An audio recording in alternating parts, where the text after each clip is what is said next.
Starting with the poem The Road Not Taken. First, let us start off with the slideshow. Now, we will move on to the next first slide, that is the introductory note.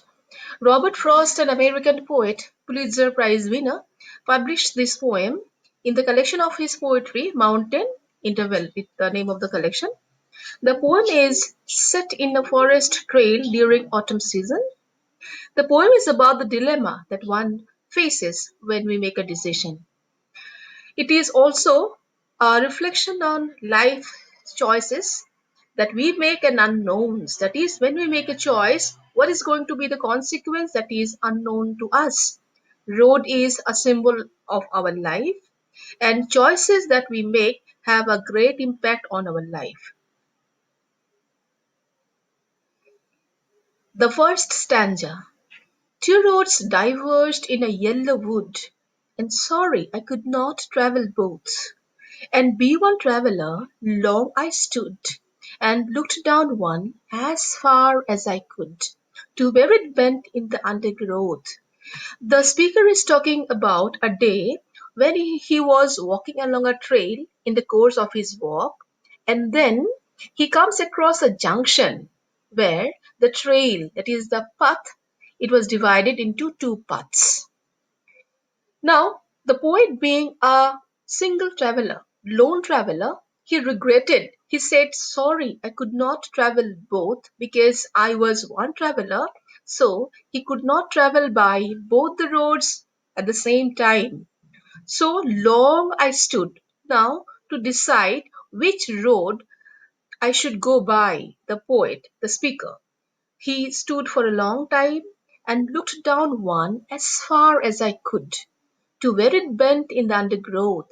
He wanted to see either ways where the ways would lead him to, so he wanted to see ahead, but the ways were bent and there were undergrowths. There was dense growth of shrubs, small trees, so he could not see far ahead. Now, on another level, this poem is about the choices that we face in life and the dilemma that we undergo when we make a decision. Because when you make a decision, we do not know what's going to happen in future. So similar was the state of the speaker's mind at that point of time. Stanza 2.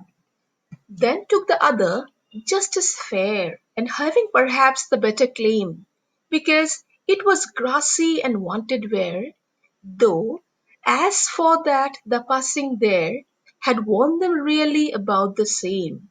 Now the poet took a decision and then took the other. He did not take the first road, he took the second road, and he justifies his decision. He said that the second road was just as fair. That is, it was equally appealing to him.